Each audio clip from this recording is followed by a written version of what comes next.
Students, I am taking the topic of quantum numbers today. So let's study about quantum numbers. Quantum numbers you might have studied in your plus 1 or plus 2 class also, but let's discuss in detail in this lecture also. So जैसे मैंने कहा आपने plus 1 2 में भी पढ़ा होगा, लेकिन ज़्यादा डिटेल में हम यहाँ पे पढ़ने की कोशिश करते हैं. सो क्या होता है quantum number is a set of four numbers required to specify the position and the energy of electrons in an atom. ठीक है, क्या कहा कि ये चार नंबर्स का एक ऐसा सेट है जो कि इलेक्ट्रॉन की एनर्जी और पोजीशन को डिस्क्राइब करने के लिए एटम के अंदर उसकी पोजीशन और एनर्जी को डिस्क्राइब करने के लिए बहुत ज़रूरी है. Definition is a set of four numbers required to specify the position and energy of electron in an atom is called और आर कॉल्ड क्वांटम नंबर्स. ठीक है, देयर आर, जैसे हमने कहा there are four quantum numbers and they are classified as one by one. First quantum number is known as principal quantum number. Second quantum number is known as azimuthal or subsidiary quantum number. Third quantum number is known as magnetic quantum number. And fourth is called spin quantum number. So let's take first principal quantum number. This quantum number determines the mean energy level that an electron occupies in an atom. कि क्या बताता है हमें, principal जो quantum number है वो हमें ये बताता है कि कौन से सेल को वो इलेक्ट्रॉन बिलोंग करता है, कोई पर्टिकुलर इलेक्ट्रॉन किस एनर्जी सेल को बिलोंग करता है. Clear? This is represented by letter n, small n. इसको हम स्मॉल लेटर एन से डिनोट करते हैं and it can take values like this, n equal to 1 2 3 4 so on. ठीक है, यानी कि n equal to first shell, second shell, third shell, fourth shell. और दूसरे वे में भी इसको हम लिख सकते हैं 1 2 के बजाय. कैसे आपको बताया है, the capital K for first shell, L for second shell, M for third shell and N for fourth shell, like so on. Fifth के लिए आगे चलेंगे, है ना, वो और इधर 5. तो इस वे में इसको हम रिप्रेजेंट करते हैं. This quantum number also determines the energy of an electron in an atom according to the formula. Clear? क्या ये इलेक्ट्रॉन की एनर्जी को भी डिटरमिन करने में हेल्प करता है इस फार्मूले के according. E n is equal to -2 pi square m e raising power 4 over n square h square. अब ये जो पार्ट है इसमें आगे वाला part -2 pi square m e 4 divided by h square, n square को छोड़ दें नीचे वाले को, तो this part is known as R which is called Rydberg constant. यानी कि E n is equal to -r over n square भी हो सकता है. और इस आर की वैल्यू जो कांस्टेंट है, इन सभी की वैल्यू ये जब हम पुट करते हैं, mass of electron, m is mass of electron, e is charge on electron, pi की value 22/7, h is Planck's constant, आपको पता ही है, बता चुके कितनी बार इसकी वैल्यू, 2 भी कांस्टेंट है. इन सबको जब मल्टीप्लाई करके वैल्यू डालते हैं तो it comes out to be equal to be -2.18 into 10 to the raising power -18. और जैसे मैंने कहा था एन स्क्वेयर नीचे रह जाएगा. ये है कौन सा सेल वाला, 1 2 3 सेल वाला जो नंबर है, प्रिंसिपल क्वांटम नंबर.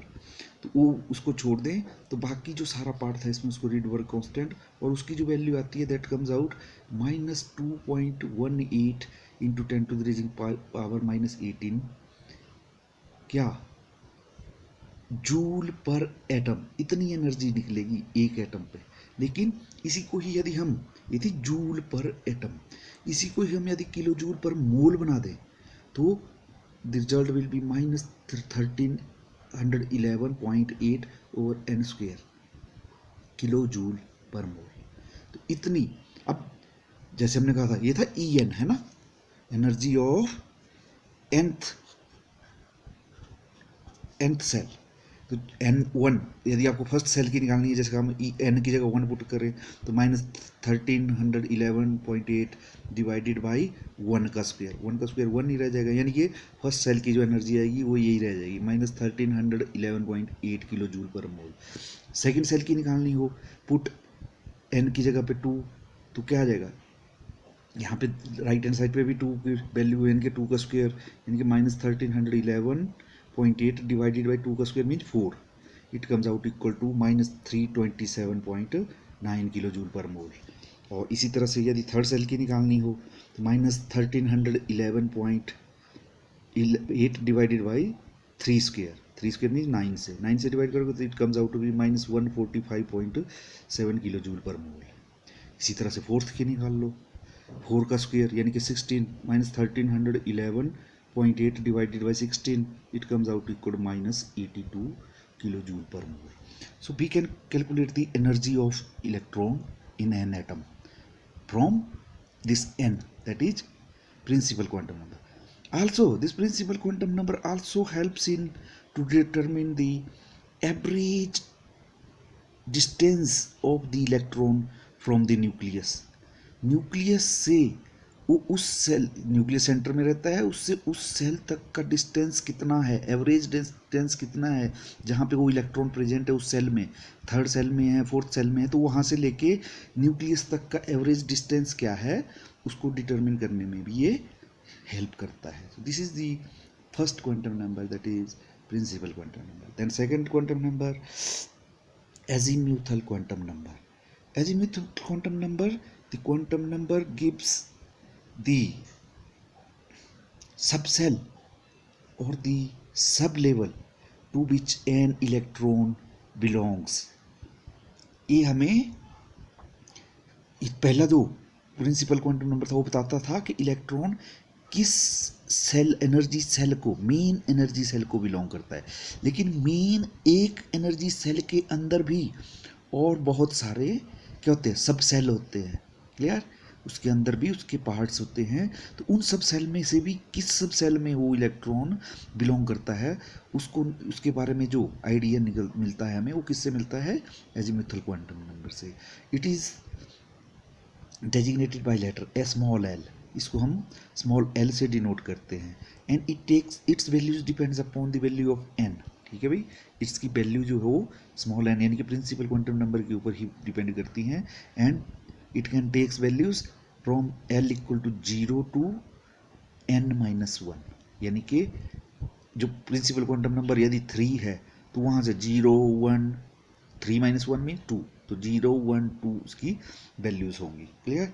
तो इस वे में ये वैल्यूज देता है। जैसे अब फर्स्ट होता, मान लो n1 ही है, 1 मीन्स यहाँ भी 0 आता है, यहाँ भी 1 - 1 भी 0 होता है, यानी कि देयर विल बी 1 सब सेल इन दी फर्स्ट। और आपको जानते ही हैं कि there is 1 subshell, that is 1s in the first shell. इसी तरह से यदि मान लो n इक्वल टू 2 तो l can take 2 values, l equal to 0 and 1, ठीक है। तो means in the second shell there are 2 सब सेल्स, s 0 की वजह से s और 1 की वजह से p। n equal to 3 there will be 3 values, l equal to 0 1 2। तो देयरफॉर थर्ड में आप जानते हैं d भी आ जाता है।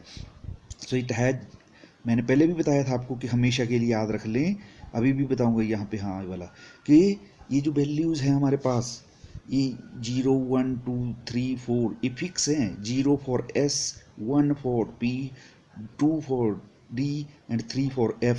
इवन आगे भी चल सकते हैं हम, ठीक है। It can takes values also more, 4 for g, 5 for h, यानी कि यदि हमें इलेक्ट्रॉनिक कन्फिग्रेशन लिखने में ज़रूरत पड़े तो हम g और h सब सेल भी हो सकते हैं।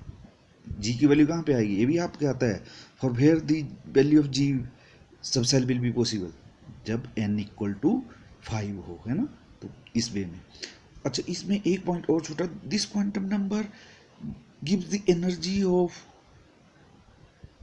Electron due to the angular momentum, ठीक है। इट हेल्प्स इन डिटरमिनिंग, ये वाला जो हमारे पास क्वांटम नंबर है, it gives the energy of electron due to the angular momentum of electron. Angular momentum के कारण जो एनर्जी होती है उसको ये कैलकुलेट करने में हेल्प करता है। Angular momentum of electron is related to L by the formula this angular momentum equal to H over 2 pi. ठीक है, angular momentum is equal to H, फिर से Planck's constant over 2 pi constant into square root of L into L plus 1। इस फार्मूले से आप angular momentum calculate कर सकते हैं। ठीक है भाई, so this is the second quantum number, that is azimuthal quantum number. Then third quantum, ये वैल्यूज थी जैसे मैंने कहा था, हमेशा के लिए याद रख लें, जब भी एल की वैल्यू 0 एस सबसेल, पी के लिए एल की वैल्यू 1, डी के लिए एल की वैल्यू 2, एफ के लिए डी की वैल्यू एल की वैल्यू 3 और जी यदि के लिए 4। ठीक है, एल की वैल्यू 4, एच के लिए एल की वैल्यू 5 होनी चाहिए। ठीक है, तो तब ये पॉसिबल होंगे। The third quantum number is magnetic quantum number. Magnetic quantum number, this quantum number describes the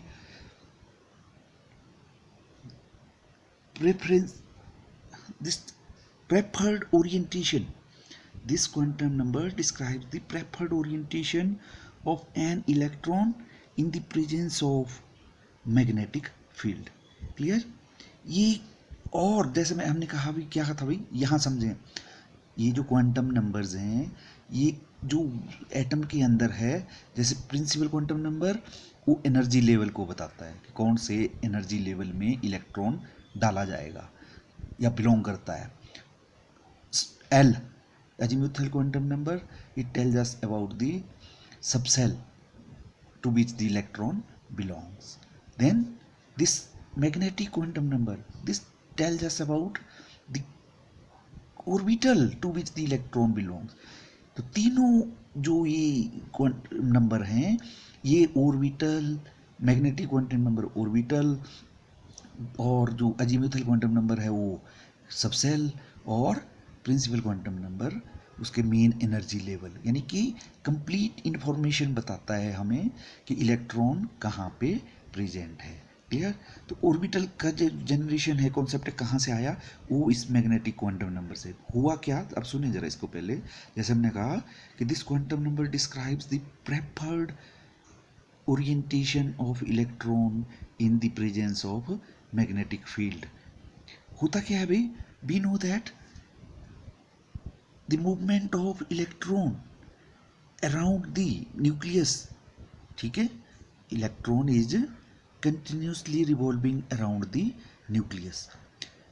Due to this movement of electron around the nucleus, there is generation of magnetic field. Clear? क्या होता है, ये electron जब भी nucleus के around circular orbit में revolve करते हैं तो उनकी वजह से भी क्या होता है, एक मैग्नेटिक फील्ड जनरेट होती है। Because this is the same case, it can be compared with the case of an electric current flowing in a loop. आप जानते हैं फिजिक्स में पढ़ा होगा या आपको पढ़ाया होगा, अभी +1 2 में सभी का ही रहता है, फिजिक्स मेडिकल वालों का भी, कि when a current is flowing in a loop then that loop is also associated with some magnetic field. तो उसके कारण जो इलेक्ट्रिक करंट उस लूप में फ्लो होता है उसके कारण एक मैग्नेटिक फील्ड भी जनरेट होती है। Similar is the case with the electron, कि when this electron revolves around the nucleus magnetic field gets generated. ठीक है, और ये when the an external magnetic field is applied, ठीक है, तो जो जनरेटेड इलेक्ट्रॉन मैग्नेटिक फील्ड है, जब हम बाहर से एक एक्स्ट्रा मैग्नेटिक फील्ड अप्लाई करें, then the magnetic field due to the movement of electron will interact with the it. ठीक है, वो जो बाहर से हमने मैग्नेटिक फील्ड अप्लाई की, जो जनरेटेड अब मैग्नेटिक फील्ड है उसके साथ इंटरेक्ट करेगी। As a result electron in the given subshell may take several orientations. इसके कारण जो इलेक्ट्रॉन सब सेल में प्रेजेंट थे वो डिफरेंट ओरिएंटेशन, यानी कि into different regions of space में, region of space called orbital में चले जाएंगे। ठीक है, means a number of orbitals are generated. तो इस वजह से जनरेट होते हैं ये ऑर्बिटल किसी सब सेल के अंदर। क्या कहा हमने, सेल के अंदर सब सेल होते हैं और सब सेल के अंदर ऑर्बिटल होते हैं। तो ऑर्बिटल कैसे जनरेट हुए, ऐसा होता है कि इलेक्ट्रॉन न्यूक्लियस के अराउंड कंटिन्यूसली रिवॉल्व करते हैं, तो इनकी रिवॉल्व होने करने के कारण एक मैग्नेटिक फील्ड जनरेट होती है। जैसे हमने कहा था कि electric whenever there is a current flowing in a loop there will be a magnetic field associated with it. ठीक है, तो ऐसा ही केस यहाँ पे, electrons are charge particle, they are revolving around the nucleus, so there will be a magnetic field associated with this. तो जब इस मैग्नेटिक फील्ड को हम एक बाहर से अप्लाइड मैग्नेटिक फील्ड में प्लेस करते हैं, तो जो सब सेल में इलेक्ट्रॉन हैं वो डिफरेंट ओरिएंटेशन लेते हैं, यानी कि वो डिफरेंट ऑर्बिटल में चले जाते हैं, यानी कि डिफरेंट ऑर्बिटल की जनरेशन हो जाती है उसकी वजह से। क्लियर? तो दीज ऑर्बिटल्स, अब ये जो वैल्यूज है मैग्नेटिक क्वांटम इसकी वाली, it can take values, first of all it is denoted by letter m, and m can depends upon the value of l. So m can take values from -l to बीच में 0 to +l। ठीक है, जैसे आप example लेते हैं, suppose l is 0, मान लो l की, क्योंकि l पे डिपेंड करता है, जब l 0 होगा फॉर 1, जैसे कहा 1s में है ना, 1s में क्या होता है, n इज 1 तो l इज 0, यहाँ पे m भी 0 ही होगा। इसी वजह से एस सेल सब सेल में सिर्फ एक ही ऑर्बिटल होता है। क्लियर? अब देखते हैं दूसरा केस, फिर एल इज 1, तो यदि एल 1 हो जाए तो एम कैन टेक 3 वैल्यूज। अब एल इक्वल टू 1 किस में होता था, पी में, पी सब सेल में है ना, आपको बताया था मैंने, और पी कहाँ आता है 2 में जाके, तो 2p में, 2p का यदि हम केस ले, मान लो 3p में भी होगा लेकिन 2p में मान लो लेते हैं, तो m विल बी -1 0 +1, यानी कि there will be 3 orbitals in the p subshell. आप जानते ही हैं थर्ड p में हम 3 सब सेल में, 3 p सब सेल में 3 ऑर्बिटल लेते हैं, जिनमें हम हर एक में 2 इलेक्ट्रॉन, यानी कि p सब सेल में इसलिए 6 इलेक्ट्रॉन्स हम फिलअप कर सकते हैं। इफ l इज 2 तो वैल्यू भी वैसे ही हो जाएगा, -2 -1 0 +1 2, यानी कि कुल मिला के 1 2 3 4 और 5, यानी कि इक्वल टू 5, तो 5 orbital. For l equal to there will be 5 orbitals, यानी कि 5 ऑर्बिटल मीन्स, अब l इक्वल टू 2 होता है d सब सेल के लिए, आपको बताया था वैल्यूज याद रखें कंपैरिजन इसके साथ वाला, तो d सब सेल में हमारे पास 5 ऑर्बिटल होते हैं, और एक ऑर्बिटल में मैक्सिमम 2 इलेक्ट्रॉन डाल सकते हैं, so we can feed maximum of 10 electron in the D subshell. Clear? तो ये था भाई हमारे पास ए वाला। अच्छा, इसको अब जब आप इसको रिप्रेजेंट भी करते हैं, इसको हम रिप्रेजेंट भी कर सकते हैं कि किस वे में ये अप्लाइड मैग्नेटिक फील्ड, देखें, if suppose this is the applied magnetic field, then this magnetic field associated with the एथी generation of the magnetic field due to revolving of the electron around the nucleus. तो ये जो थी ये 3 part में क्या हो जाएगा, स्प्लिट कर जाएगी। कब? दिस सेंटर पार्ट 0, ऊपर +1, नीचे -1। क्लियर? और l इक्वल टू 1 वाला केस है ना, s में स्फेरिकल रहता है, वो वहाँ नहीं ब्रेक होता ही, आपको बताया था मैंने, उसमें एक ही ऑर्बिटल रहता है, तो उसमें ब्रेक नहीं होते नहीं है, तो वहाँ पे सेम रहती है, तो एक ही ऑर्बिटल था। लेकिन यहाँ पे इस वजह से +1 0 -1, ये इस एरो के अकॉर्डिंग आप लिखेंगे अप्लाइड मैग्नेटिक फील्ड। तो this is P subshell. So P subshell breaks into 3 orientations, -1 0 and +1। Clear? If take the example of D subshell, यदि हम डी सब सेल ले और यही वाले अप्लाइड मैग्नेटिक फील्ड, यानी कि बाहर से हम मैग्नेटिक फील्ड अप्लाई करें, और ये वाला, ये जो हमारे पास क्या है, जो magnetic field due to this revolving of electron है, that will dissociate into 5 parts, that is, एक हिस्से देखें यहाँ पे कितने बने हैं वाले, एक यहाँ पे ये आप ये तो इसको डेजिग्नेशन, इसका आप क्या कहते हैं, डायग्राम बनाया गया है ना, तो यहाँ 0 से सेंटर में 0, इसकी ये वाला पार्ट, ऊपर को +1, यहाँ पे +2, और यहाँ पे नीचे -1 इस पॉइंट से कंसर्न, और इस पॉइंट से कंसर्न -2। क्लियर? तो 1 2 3 4 and 5, so it is splitted into 5 orbitals. Clear? तो ये जो हमारे पास था, this is the way to represent the this orbitals, कैसे ऑर्बिटल्स की जनरेशन यहाँ पे होती है। ठीक है। Then fourth quantum number is spin quantum number. देखिए भाई, ऑल दीज थ्री, ये जो एबव थे है ना, all three above quantum number, that is principal quantum number, azimuthal quantum number and this magnetic quantum number, they are the result, they are the solution of the Schrödinger wave equation। ये कहाँ से आए हैं? ये Schrödinger wave equation को जब हमने solve करते हैं तो उसके सॉल्यूशन की फॉर्म में हमें ये 3 नंबर मिलते हैं, principal quantum number, azimuthal quantum number and magnetic quantum number. But this fourth quantum number, spin quantum number, is not the solution of the Schrödinger wave equation. ये वहाँ से नहीं लिया गया है भाई। ठीक है। इसको हमने, होता क्या है, जो electron is revolving around the nucleus in a circular path called orbit, है ना, या सेल हम कहें कि इलेक्ट्रॉन जो है न्यूक्लियस के अराउंड रिवॉल्व कर रहा है, but electron is not revolving around the nucleus only, but it is also spinning about its own axis. Clear? ये अपनी एक्सिस के अराउंड भी, मीन्स इसकी रोटेशन कैसी है भाई, इसकी जो घूमने का वे है वो सिमिलर टू अर्थ है। जानते हैं how earth is revolving? Earth is revolving around the sun. ठीक है, क्या होता है, and it's about its own axis also. ये एक तो वो सूरज के चारों ओर तरफ घूमती है और दूसरे अपने ही एक्सिस के अराउंड चक्कर काटती है। तो जो सूरज के चारों तरफ जो चक्कर है, जो कंप्लीट ये वाला सर्कल है, मान लो सेंटर में यहाँ पे सूरज है और ये जो सर्कल है, this is earth revolving around the sun. तो ये जो चक्कर है, इस चक्कर को कंप्लीट होने में लगते हैं 365 दिन, जिसको हम एक साल कहते हैं। क्लियर? वो है the revolution of the earth around the sun.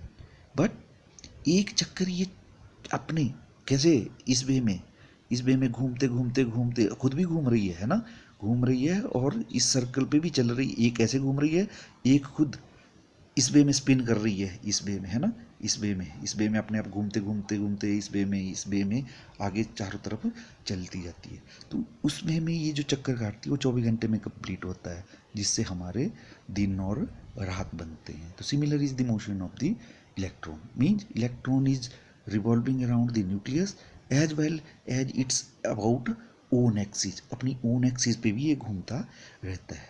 Clear? तो जो इसकी वजह से जो मैग्नेटिक फील्ड जनरेट होगी, जो एक तो जनरेट हुई इसकी to revolving around the nucleus की वजह से, ठीक है, बट एक अपनी जो मैग्नेटिक फील्ड इसकी अपनी एक्सिस की अराउंड जो रोटेशन की वजह से है, उसकी वजह से इट टेक्स 2 वैल्यूज। ठीक है, कि क्या, क्योंकि ये it revolves it electron can revolve in 2 ways, that is in clockwise direction and in anti-clockwise direction. So as you know that this is denoted by letter S। ठीक है, इस वाले को हम S लेटर से डिनोट करते हैं, इस स्पिन क्वांटम नंबर को। तो S से हम इसको डिनोट करते हैं and it can take 2 values, जैसे हमने कहा S is equal to +12 when electron is revolving in the clockwise direction and S is equal to -12 when electron is revolving in around its own axis in anti-clockwise direction। तो ये हैं भाई हमारे quantum number, this is all about quantum numbers. तो इसकी complete information, इससे related आपको, आप ये भी चेक कर सकते हैं ना सारे वाला। जैसे देखें यहाँ पे कई बार क्वेश्चन है, जैसे मैंने कहा था कि वहाँ आता है question, check whether 5G subshell is possible और not. 5G subshell is possible और नॉट, तो चेक करें 5G subshell is possible for which value of n, तो कैलकुलेट करें n इज कितना है इसके आगे 5G 5 लगा, n is 5, n equal to 5, तो L can take values 0 1 2 3 and 4, n-1 तक ले सकता है ना, तो l कितनी वैल्यू ले सकता है 0 1 2 3 4। और आपको बताया था मैंने, चेक करें, s के लिए 0 होता है, 1 के लिए p होती है, 2 के लिए d होता है, 3 के लिए f होता है और 4 के लिए g। Yes, so 5g is possible, 5g subshell possible है, क्योंकि for this l equal to 4 is the value. तो 4g, इसकी वजह से 5g सब सेल भी पॉसिबल है। क्लियर? पर यदि आपको 4g लिखें तो 4g इज नॉट पॉसिबल, ठीक है, क्योंकि 4g में कितना होगा, n इज 4, वहाँ पे कितनी वैल्यू आएगी, ये नहीं आएगा, n is equal to then 0 1 2 3, तो उसमें कितनी पॉसिबल होगी, n इक्वल टू 4 वाले में l इक्वल टू 0 1 2 3, 0 से s, 1 से p, 2 से d, 3 से f, तो f सब सेल तक ही पॉसिबल है n इक्वल टू 4 में। लेकिन 5, if n is 5 then 5g is subshell is possible. तो इस टाइप के बहुत सारे क्वेश्चन पीछे दिए होंगे इससे रिलेटेड। इसी तरह से और पूछे होंगे आपके, किसी कोई सेट दिया होगा क्वांटम नंबर का कि whether this is set of quantum number is possible और नॉट, तो प्रैक्टिस करें उन सभी पे। आज के लेक्चर में यहाँ पे क्लोज कर रहा हूँ। Thank you.